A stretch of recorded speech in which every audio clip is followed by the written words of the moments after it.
ఆమె గంధర్వ మాత. దివి నుండి భూమికి మన కోసమే తెంచింది.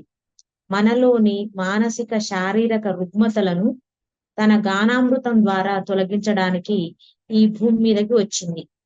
ఆమె నారదుడు, తుంబురుడు, కిన్నెరలు, యక్షులు, గరుడులు, గంధర్వులు సమస్త దేవజాతి ప్రతినిధిగా వారికి తన సంగీతం ద్వారా వారందరినీ కూడా బోలలాడించి ఇప్పుడు మర్త్యలోకానికి వచ్చి మనందరినీ ఉల్లాసపరిచారన్నమాట.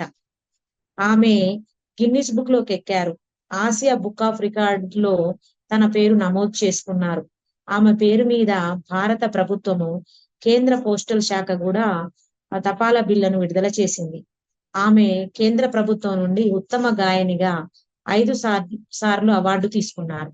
ఆమె 1950ల నుండి 90ల వరకు దాదాపు 40 సంవత్సరాల పాటు 40,000 పైచిలుకు పాటలను తెలుగు, తమిళ, కన్నడ, మలయాళం, బెంగాలీ, ఒరియా, హిందీ, సంస్కృతం, తుళు, బడుగు, సింహళ భాషల్లో పాడారు. వీరందరూ కూడా ఆమెకు ఉత్తమ నేపథ్య గాయనిగా ఆమెకు అవార్డులు ఇచ్చారు. ఆమె ఏ ఉద్దేశంతో ఒక పాట పాడితే మనము ఆ ఉద్దేశంలోకి వెళ్ళిపోతాం మనకు తెలియకుండానే. ఉదాహరణకి ఆమె ఒక ఉత్సాహపరిచే పాట పాడితే మనందరం కూడా ఉత్సాహంగా మారిపోతాం. ఆమె ఒక విషాద గీతాన్ని ఆలపిస్తే మనకు తెలియకుండానే మనమందరం కూడా విషాదంలోకి వెళ్ళిపోతాం. అంటే ఆమె తన పాట ద్వారా మనల్ని మైమర్పింప చేస్తారన్నమాట. తనలో తాధ్యాత్మీకరణం చేసుకుంటారన్నమాట. అయితే ఆమె లాంటి మరి వ్యక్తులు ఇంకెవరైనా పాటలు పాడేవారు కనిపించారా ఈ 50 సంవత్సరాల కాలంలో అంటే ఆమెతోటి సమానమైన ప్రతిభ గల ఒకే ఒక వ్యక్తి జానకమ్మ గారు. సుశీలమ్మ గారిది ఒక రకం కంచు కంఠం అయితే జానకమ్మ గారిది ఇంకొక రకమైన కంఠం. వారిద్దరు కూడా తమ గానామృతం ద్వారా మనలందరినీ మైమర్పింప చేశారు. అటువంటి గాయనీమణులు ఈ రోజులలో ఎవరైనా కనిపిస్తారా అని చూస్తే మాత్రం ఇంతవరకు అటువంటి వారు ఎవ్వరూ నాకు కనిపించలేదు. ఇప్పటి కొత్త తరం వారిలో సునీత గాని, కౌసల్య గాని, ఉషా గాని, లిప్సిత గాని, పర్ణిక గాని ఇంకెవరైనా గాని వారు కొన్ని పాటలు పాడడానికి మాత్రమే సమర్థులుగా కనిపిస్తారు. అంటే సుశీలమ్మ, జానకమ్మ గారితో మాత్రం పోల్చుకోవడానికి సరిసమానులు మాత్రం ఎవ్వరూ ఇంతవరకు రాలేదని నేను అంట. అది అతిశయం కూడా కాదనమాట. అయితే సుశీలమ్మ గారు పాడిన పాటలలో నాకు చాలా పాటలు నచ్చుతాయి. ముఖ్యంగా నేను ఒక పద్యము 2 లైన్లు వాస్తవంగా నాకు పాడడం రాదు, రాయడం మాత్రమే వచ్చు.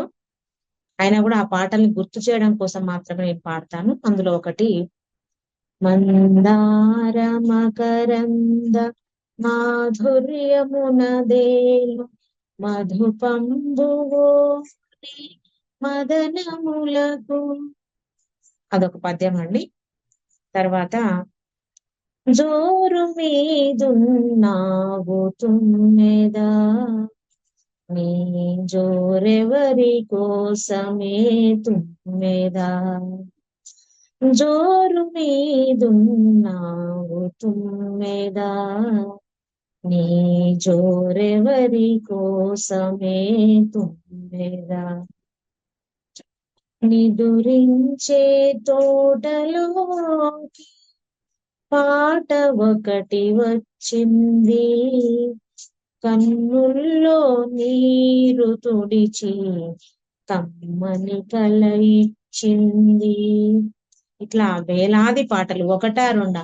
ఆమె పాటలు వినుకుంటూ పెరిగిన వాళ్ళలో నేను ఒకదాన్ని. నా చిన్నతనంలో నేను విన్న ఆమె పాటల ద్వారా ఆ పాటలలో ఏదో తెలియని ఆనందం, తెలిసి తెలియని వయసు, అవి వినుకుంటూ పెరిగిన దాన్ని. ఆమె గాని, ఘంటసాల వెంకటేశ్వరరావు గారు గాని, బాలసుబ్రహ్మణ్యం గారు గాని, సుశీలమ్మ, జానకమ్మ వీళ్ళ పాటలతోటి మన తెలుగు జాతిని మైమర్పింపజేశారు.